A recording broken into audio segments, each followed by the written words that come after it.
Good morning. So, there are a lot of you who are guests with us this morning, and I'm not Bob. I don't usually preach. I'm the student minister. So, it'll all make sense, I guess. In any case, I wanted to start off by pointing out that today is the day that we celebrate the graduates. After second service, we've got a meal downstairs, fried chicken. It's amazing, and we're going to be celebrating their graduation.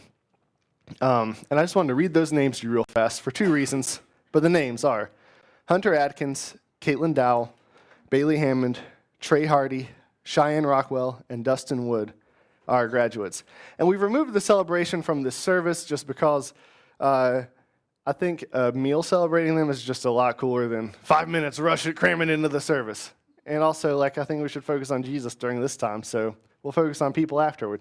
But the two reasons I bring it up is, one, if you see one of those kids around, congratulate them, all right? And two, we've done plenty of reading and studying and research on why kids leave the church as they get older, and we all want there to be some magic silver bullet answer that'll make them all come back, but there's not. There are all kinds of factors. But I think that one factor is this. Teenagers grow up going to youth group, and they're kind of siloed off, and they could have a deeper connection with us, right? It could be deeper than it is, but they're off doing their own thing. And when they move up and start attending, big person church with us, we're so used to them being around that we don't really go out of our way to welcome them, include them. And I think we should begin to think of graduates as, in the same terms that we think of new guests. We just leave them sitting in the back. It's on par with leaving a new guest sitting in the back. Because imagine you're a kid, you've been going to youth group your whole life, and then all of a sudden you move up and nobody talks to you. I wouldn't come back. So make sure they feel loved, included. They're adults now, whether you want to admit it or not, and start inviting them to participate in grown-up things with you. It'll be cool. They'll appreciate it. All right, it's enough of that soapbox. So, I want to start off by asking you a question. How did you get here? I don't mean literally. Most of you drove. Some of you, your kids drove you, and congratulations on arriving. Some of you may have walked. There were no private helicopters, though if you own one, I would like a ride. But what I mean is, how did you arrive at this moment? It's Sunday morning. You could be napping. You could be at the lake. But instead, you've gathered together with people that are seeking God. What brought you here? And I'm sure there are events that lead to this moment, right? And maybe you're one of those rare people where, God kicked in the door and he's like, you're going to church today, whether you want to or not, and that's why you're here. But for most of you, when I ask that question, what comes to mind is people. You've got faces floating around in your head. Faith is something that's passed on from one person to the next.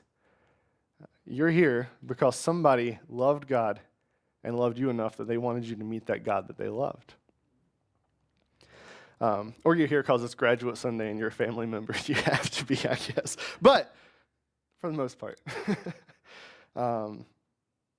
we're here because of the people that have poured into us. And for me, so many faces go through my mind when I think of that question. How did I get here, right? Hopefully it's the same for you. There is a face, probably a bunch of faces. Someone had to tell you about the gospel. Probably many people had to tell you about the gospel many times before you began to entertain it. For me, it starts with my parents, right? And I did not have the greatest of childhoods, probably. Didn't realize later on, you're a kid, you think everything's normal. But my mom died of an overdose. She was resuscitated, but she was clinically dead for several minutes. So that's kind of where I grew up. But my parents wound up being the biggest factor in me being where I am today because a few years after that, humans are stubborn, right? A few years after that, my mom gave her life to Jesus, and I watched her transform. And it's one of the most powerful things. If I'm tempted to doubt God, I'm well, how did she get from that addict to who she is today? It's crazy. I've seen God work in her life. And she and my stepdad had a literal prayer closet. And they didn't care what you were doing. They weren't going to be quiet about it. I heard my parents literally crying out to God all the time. Those are great memories for me. Those have shaped who I am. They've resulted in me arriving here. My stepdad's father, Arlen, my grandpa, he was such a powerful influence on me. That guy's whole life is Jesus. That's That's all he cares about. Everything is devoted to that. My youth minister, Sheldon, he's the guy that he did so much discipling of me. He helped me grow in my understanding of God's word. He helped me realize that I could lead. I could have an influence on people. One guy who did, if you write it down on paper, he didn't do a lot, but it was so impactful for me. There was this guy who volunteered with my youth group named Dick Lilly. And he would always say, I matter to God, and that's all that matters to me. And it's such a silly little phrase. But for a middle and a high schooler, that is a really important thing to understand. Some of you are adults, and you don't understand that.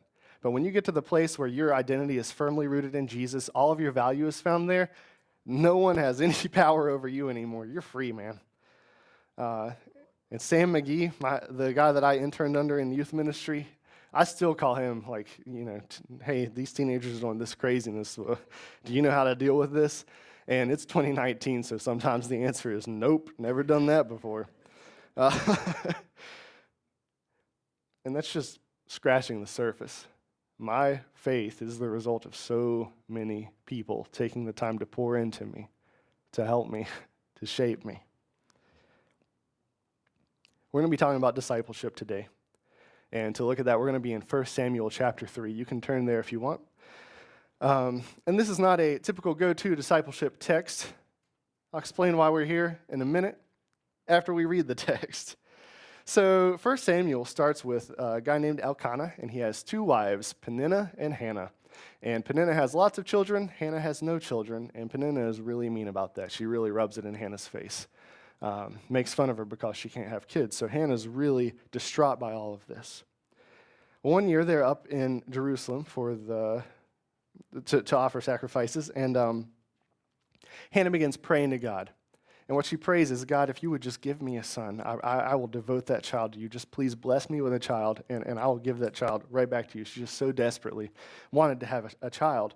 And as she's walking, she's praying. She's like praying in her mind, but moving her lips. So she's like, and the priest, Eli, sees Hannah walking around like that, and he thinks that she's drunk. It's kind of a funny moment in Scripture. So he goes and chastises her. He's like, woman, what are you doing? It's the middle of the day. You're drunk. Put your wine away. And she's like, I'm not drunk. I'm praying. And she explains her situation. And Eli offers this blessing and says, may God give you what it is that you asked for. And God does. Shortly after that, she becomes pregnant. She gives birth to a son named Samuel, thus the name of the book. And she dedicates him to the temple, like she said she would. So this child lives, once he's weaned, he lives in the temple. He's raised by this priest, Eli. And Eli spends time teaching Samuel how to serve in the temple, and eventually has a really profound impact, not just on Samuel, but on the entire history of the nation of Israel. Now, I didn't give this bit in the first service, and it was a little confusing. So let's say this too. Eli has two biological sons, and they are terrible, really horrible people. They are also priests, and they abuse their position in order to sleep with women at the entrance of the place where they worship, and they steal from the offerings that are given to God. And Eli just kind of lets it go on. And God is not real pleased with Eli for that, as we will see. So starting in 1 Samuel chapter 3. Now the boy Samuel continued serving the Lord under Eli's supervision. Receiving a message from the Lord was rare in those days, and revelatory visions were infrequent. Eli's eyes had begun to fail so that he was unable to see well. At that time he was laying down in his place, and the lamp of God had not yet been extinguished. Samuel was lying down in the temple of the Lord as well. The ark of God was also there. The Lord called to Samuel, and he replied, "Here I am." Then he ran to Eli and said, "Here I am, for you called me." But Eli said, "I didn't call you. Go back and lie down." So he went back and lay down. The Lord again called, "Samuel." So Samuel got up and went to Eli and said, "Here I am, for you called me." But Eli said, "I didn't call you, my son. Go back and lie down." Parents, you relate, right? Just go lay back down. Now Samuel did not yet know the Lord. The Lord's messages had not yet been revealed to him. Then the Lord called Samuel a third time. So he got up, he went to Eli and said, "Here I am, for you called me." Eli then realized that it was the Lord who was calling the boy. So Eli said to Samuel, "Go back and lie down." When he calls you, say, 'Speak, Lord, for your servant is listening.' So Samuel went back and lay down in his place. Then the Lord came and stood nearby, calling as he had previously done, 'Samuel, Samuel.' Samuel replied, 'Speak, for your servant is listening.' The Lord said to Samuel, 'Look, I'm about to do something in Israel. When anyone hears about it, both of his ears will tingle. On that day, I will carry out against Eli everything that I spoke about his house from start to finish. You should tell him that I'm about to judge his house forever because of the sin that he knew about. For his sons were cursing God, and he did not rebuke them. Therefore I swore an oath to the house of Eli. The sin of the house of Eli can never be forgiven by sacrifice or by grain offering.' So Samuel lay down until morning. Then he opened the doors of the Lord's house, but Samuel was afraid to tell Eli about the vision. However, Eli called Samuel and said, 'Samuel, my son.' He replied, 'Here I am.' Eli said, 'What message did he speak to you? Don't conceal it from me. God will judge you severely if you conceal from me anything that he said to you.' So Samuel told him everything. He did not hold back anything from him. Eli said, 'The Lord will do what he pleases.' Samuel continued to grow, and the Lord was with him. None of his prophecies fell to the ground unfulfilled. All Israel, from Dan to Beersheba, realized that Samuel was confirmed as a prophet of the Lord. Then the Lord again appeared in Shiloh, for it was in Shiloh that the Lord had revealed himself to Samuel through a message from the Lord. Samuel revealed the word of the Lord to all Israel." So this is the beginning of the story of this prophet that's going to go on and have a huge role in shaping Israel. And I like to talk about this passage in the context of discipleship for two reasons. One, it's just kind of a funny story, right? I love this whole, like, Samuel thinks Eli's calling him, and he gets up and he goes and checks. But what's happening there is Samuel does not recognize the voice of God. He's never heard it. He doesn't know anything about that. He can't recognize the voice of God. He needs Eli to teach him how to hear God. And at the heart of it, that's discipleship, right? People don't just wander into a relationship with God. They need someone to teach them how to connect with God, to teach them how to build that relationship, to teach them how to listen for his voice. They need that discipleship. And when we take the time to do that, we have no idea what kind of impact we're going to wind up making. We don't know what that kid that we pour into is going to go on to do. We don't know what that person that we disciple is going to go on to do. But we enable that person to be who God called them to be, and it is a really cool thing to participate in that. Samuel goes on to have this huge role in the history of Israel. Even by the end of this chapter, Samuel revealed the word of the Lord to all Israel. He's already impacting the whole nation. We're only 3 chapters into this giant book. I mean, the dude gets 2 Old Testament books named after him. These aren't little New Testament epistles. He's a big deal. But what if Eli had just gone back to bed again and told Samuel to go lay down again? None of the rest of this happens because no one teaches Samuel to recognize the voice of God. Eli plays a pivotal role here. I think it's really important to maybe let go of what we can do and what we can be known for and look at how we can equip others to make an impact. But that's a rabbit trail I don't need to run down. What I do need to run down is this. The other reason I like to bring this story up in the context of discipleship is because of how fallible Eli is. He's made some pretty giant mistakes, and in fact, he's about to pay for those mistakes with his life. That's the message that Samuel receives from the Lord.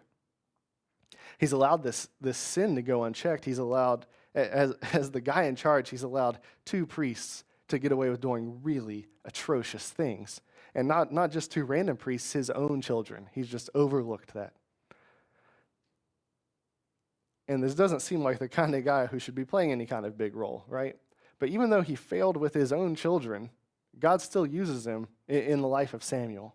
And I think that's really important to understand because so often when I talk to people about getting involved in discipleship and mentoring other people, there's a hesitance because there's a lack of confidence in what they're capable of. And I think for a lot of us, it's, well, I know how bad I've messed up. What business do I have trying to teach somebody else? And this story is just one of many, many stories in the Bible that show that that's not what God's looking at.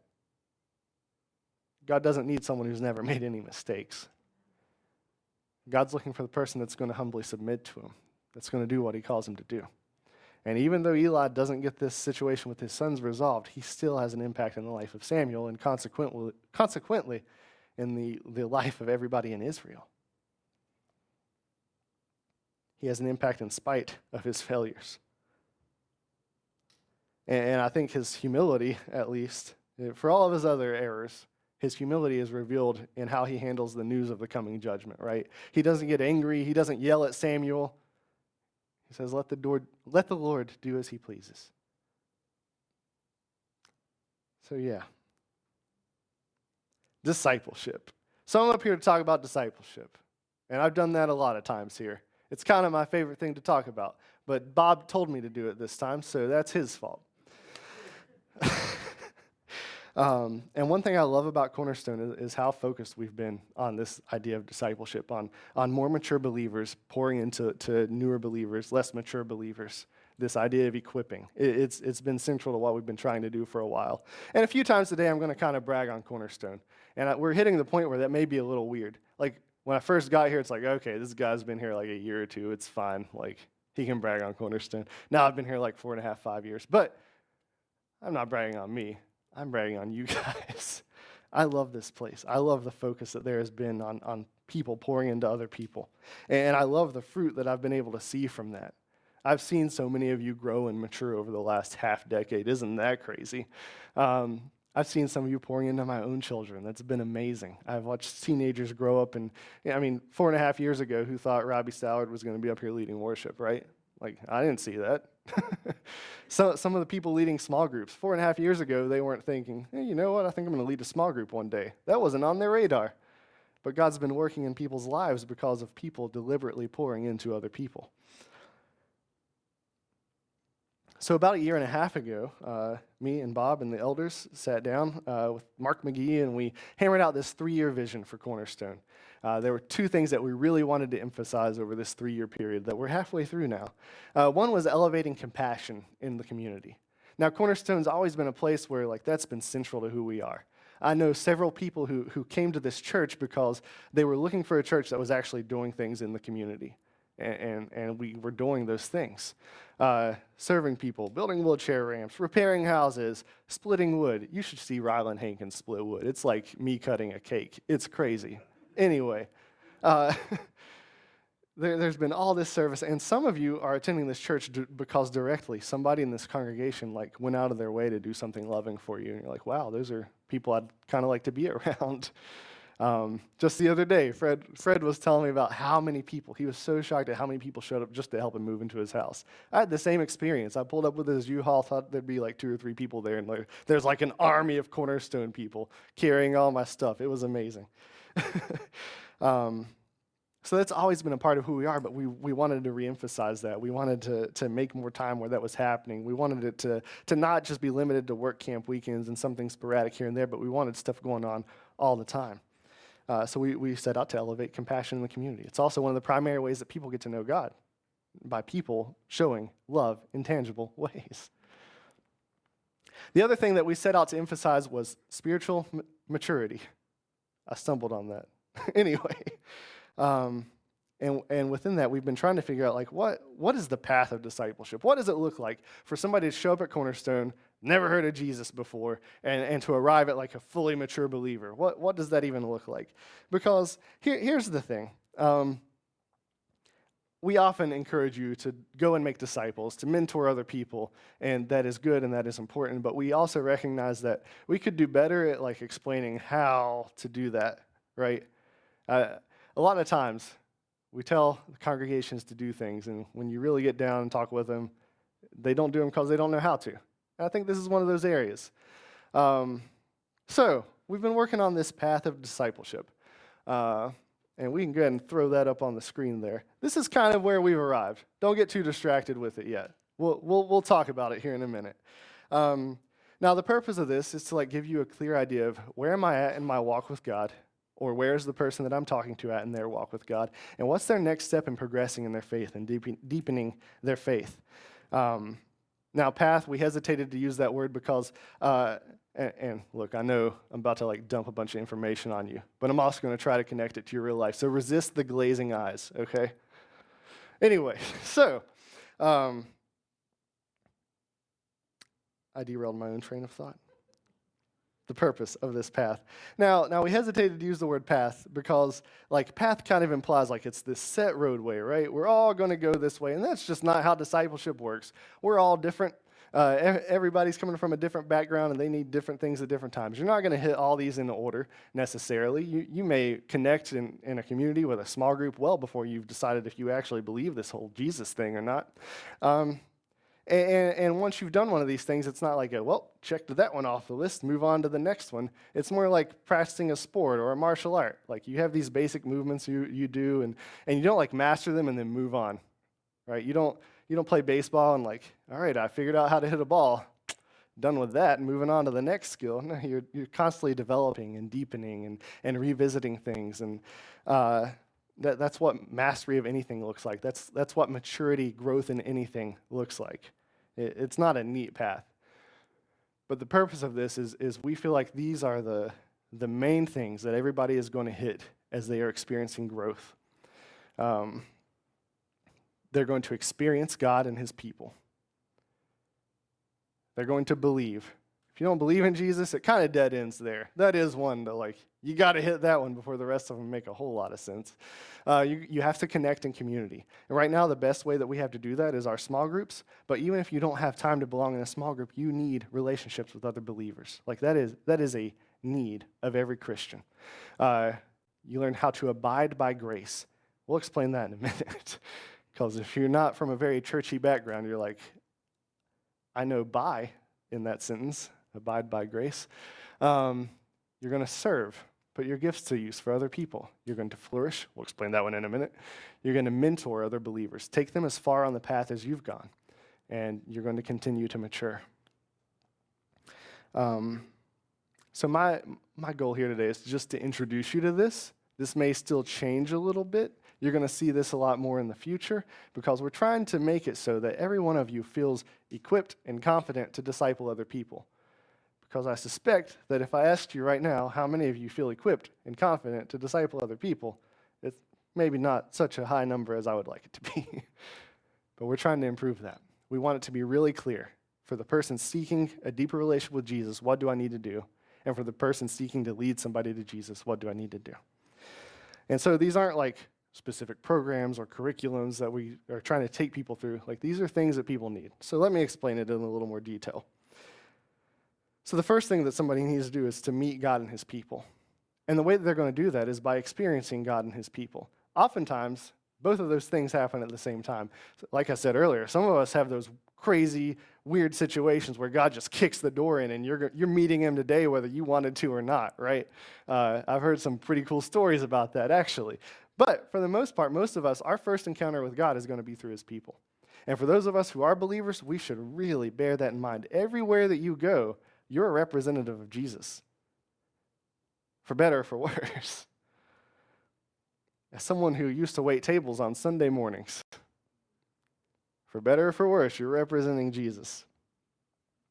But they need to meet God and his people, and the way they're going to do that is by experiencing that.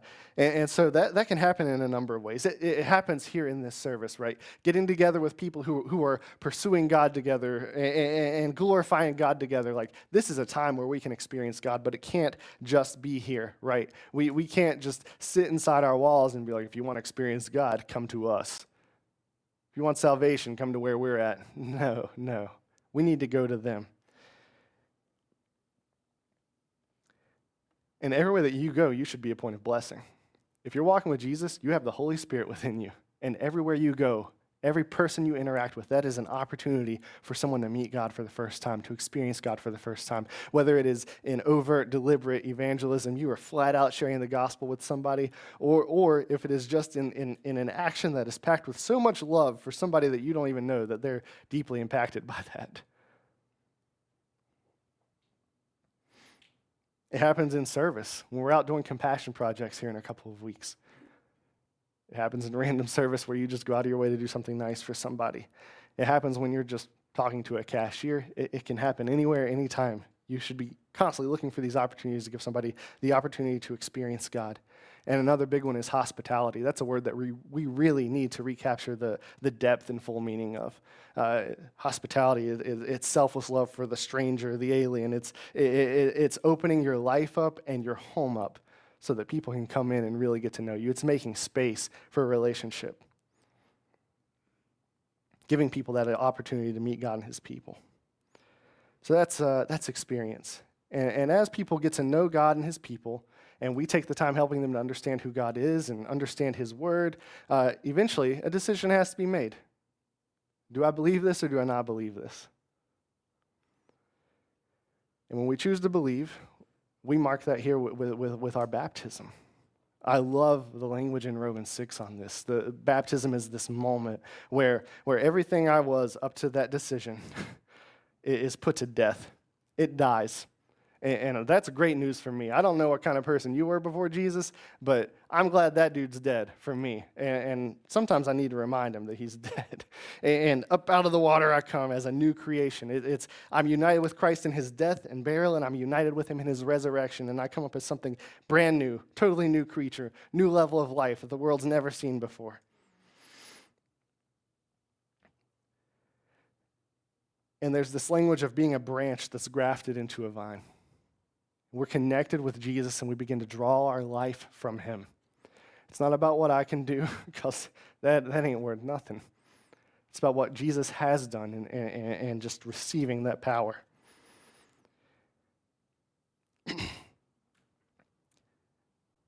Once we believe, we don't think that so many Christians, like that's kind of where it stops. And I think that's the fault of the church and how we've talked. We often reduce the gospel just to, this is what you need to do to get to heaven when you die. And don't get me wrong, heaven when you die, that's pretty cool. I like that. That's good news. But if I give my life to Jesus when I'm 13 and live till I'm 90, like I hope that it has some meaning in those years, right? And it absolutely does. There's more to it.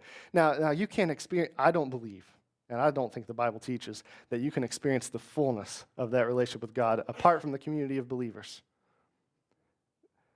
It's not something you can pull off lone wolf. We need other people's gifts to help us develop and grow. We need accountability from other people who are going to call us out when we talk ourselves into believing things and acting in ways that are not in alignment with the gospel. We need community. So that's the next one. You need to connect in community. And like I said, the best way that we have to do that right now is small groups. But even if you don't have time for that, you need to make room for that in your life. Make room for other believers. Connect with them. And the world needs this, right?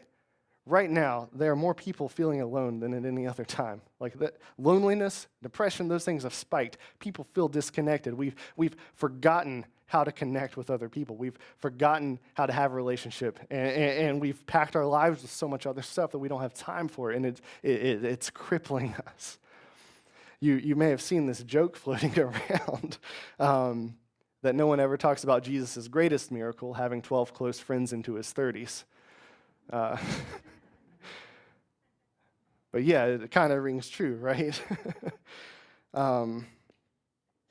People are in need of friendship, and here's the thing: the success of towns, cities, communities, that they're primarily linked to the depth of relationships within those groups of people.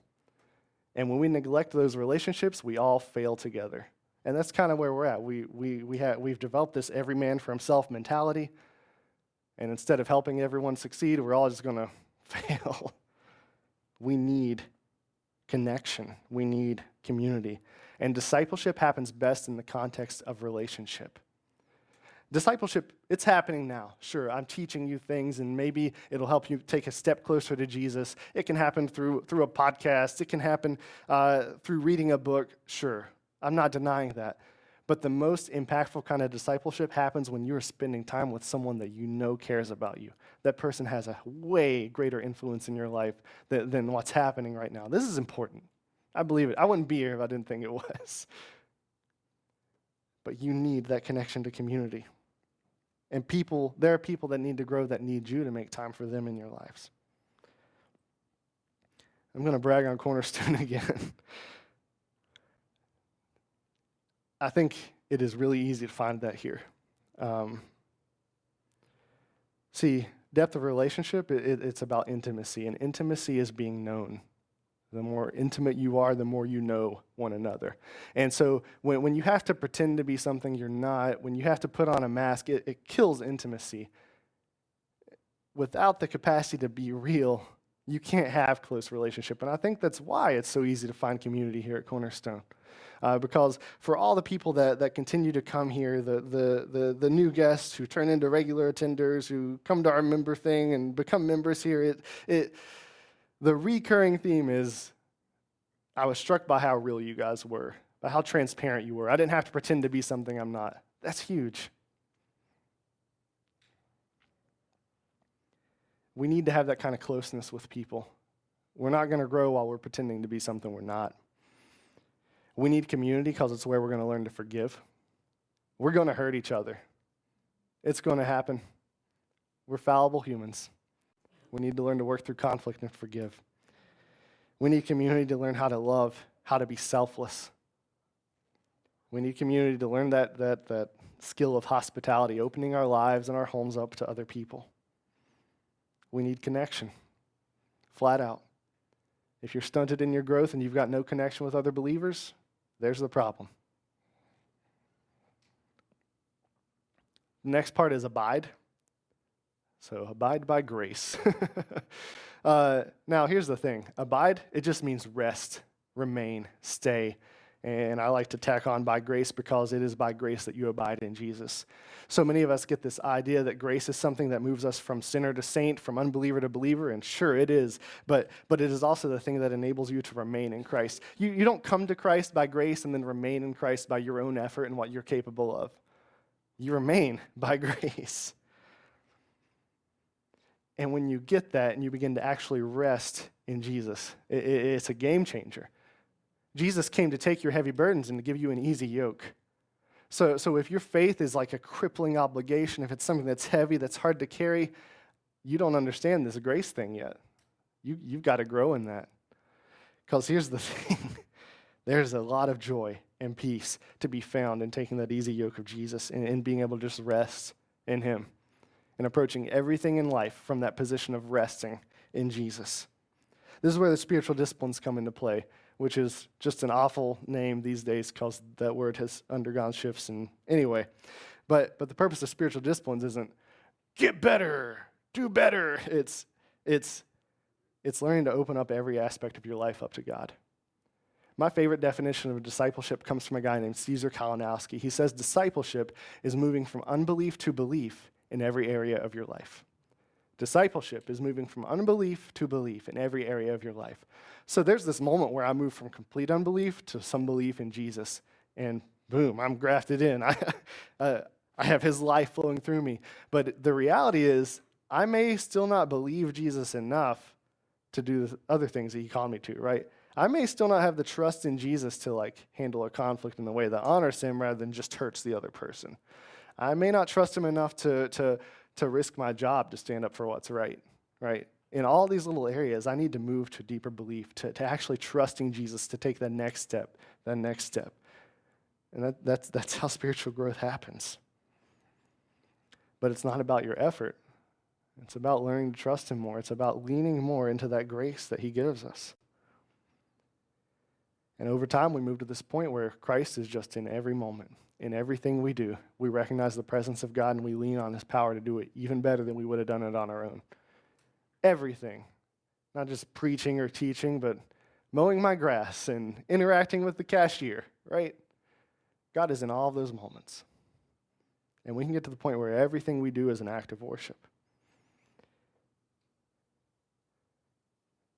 Yeah. So, next is serve. Our gifts, our talents, they're not just for us. They're for everyone around us. They're for the life of the world. And so we find ways to use those to make things better. We get plugged into ministries. That happens here, right? Just what we're doing today. There's so much happening right now. I'm up here talking because Bob's out of town, and there were teenagers. They may still be down there setting up for the graduation party for the teenagers who are graduating, and there were people teaching classes earlier. There's a class going on right now. There's dudes back there running sound. I see myself on a screen that Sarah's staring at. That's weird.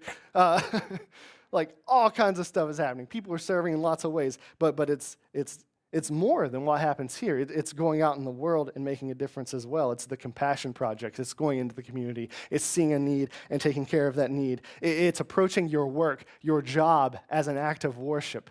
Your job is a way to improve unless you're involved in something really shady and horrible, your job is a way to make the world a better place. Your job is a way to accomplish God's good purposes in the world. And when you start approaching your work that way, it changes how you feel about your work and how you do that work.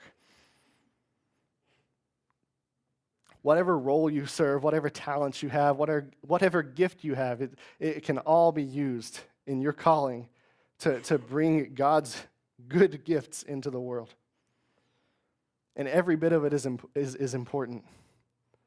If you're a mechanic, that's just as important as what's happening right here, right now. If you're a parent, it is every bit as important as what's happening right here, right now. We need all of this, and we need God in all of it. That's what serve is. It's so many things. It's just bringing love to bear in tangible ways. And then we have flourish. And this one's kind of weird. It kind of flows from abide.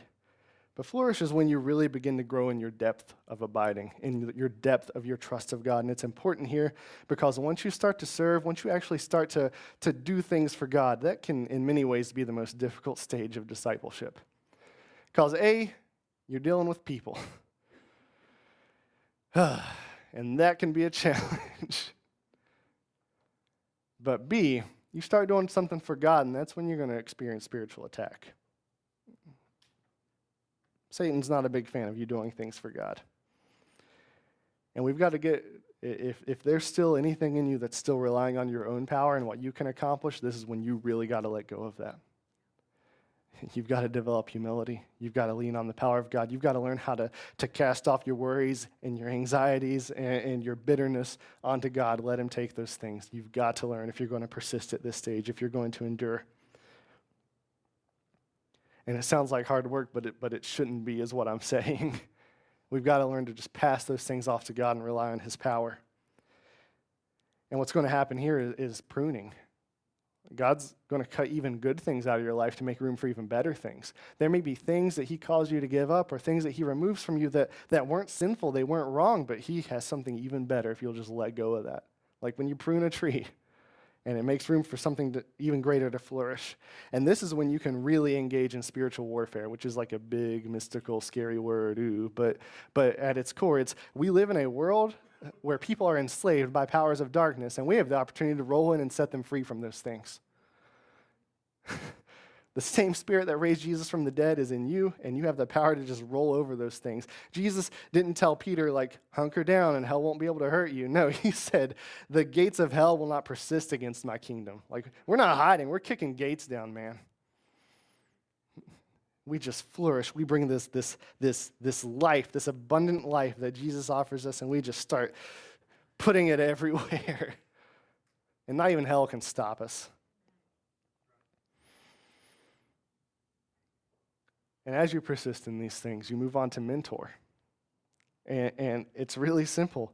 You just take others as far as you've gone. You don't have to even hit this point. You don't have to hit these in order and then, all right, now we recognize that you are prepared to mentor. That's not what I'm saying. If you've put your belief in Jesus, you know at least enough to lead somebody to believe in Jesus. If you found a deeply impactful community, you know at least enough to guide somebody into deeply impactful community. It's just sharing with other people how to go as far as you've gone. That's all it has to be. It can get more specific if you have a particular gifting or a particular calling and you recognize that same gifting in somebody else. You can come alongside them and teach them how to use that for the Lord. That's mentoring as well. It takes on many forms. It's anything from just, let me introduce you to this Jesus guy, to here's how you use this very specific skill in service to the kingdom. That's mentoring. And then we end with mature. And the reason we put mature instead of maturity is because you're still maturing. You're still growing, right? We're not going to be like, all right, come up on stage. We recognize that you've attained the fullness of Christ-likeness. Here's your black belt in Christianity. That's not happening. Now, you're going to continue to grow. And I think the more that you walk with Jesus, the more you recognize this. The things that I'm concerned about now, as far as looking more Christ-like, are not the things I was concerned about 10 years ago. Those things seem very silly, and they have no power over me anymore. And I hope that as you look back on your walk with God, like it's the same. Like you're in a different place because you're growing, you're maturing. But we do need to hit this place where like someone looks at us and they recognize that dude's kind of like Jesus. If you want to read a really encouraging piece of writing on this, there's an article called A Composite Image of the Child of Light. Dallas Willard wrote it. That's why it's titled that way. But it's way better than that title sounds, all right? You just get on Google, you type A Composite Image of the Child of Light. If you need help with that, remind me later. But I read it like every couple of weeks because he just writes out like, what would it look like for me to be totally Christ-like? And it's one of the most encouraging things I've ever read. If Christianity is a burden to you, you need to go read that. Just the description of this person is filled with love for people, love for everybody they meet, but also love for life itself. We know people like that. They're just a joy to be around because they just overflow with love and joy in everything that they're doing. Like, that's the kind of person I want to be. Bitterness, anger, I don't want to carry that around. Just being someone who's bored, like I just have to constantly be entertained, whatever. Let me be someone filled with love and joy, just passionate about everything that's happening. They have this pervasive sense of gratitude for everything. They're always thankful. They recognize all the good gifts that God gives them. They're full of joy. They even look younger than they are because of the vitality that God just hits them with. You may know people like that, like older people that are just deeply connected to God, and you like look at them, and you're like, I can't believe that person's that old. They're just so like, there's like this difference about the life they have in them, right? I love that. I want that. This is what we're striving for, being mature believers. And when you get to that point, like the spiritual disciplines, they're not a chore anymore. They're not an obligation. You're just somebody that loves spending time with God. And if you're not there yet, I can't wait till you get there. Like when you can just lose yourself in some quiet time with the Lord, there's not much else like it. And when you're at that point, like you realize this discipleship thing, it's not a program, it's not a set book, it doesn't have to, like those things can be fine, they can be good. But you get to the point where discipleship's just happening everywhere you interact with people. I hope you've known people like that where every time you interact with them, it's just constantly being pointed back to Jesus. And not in that like forced way, but it's just like this is who the person is, and it's always getting drawn back to God.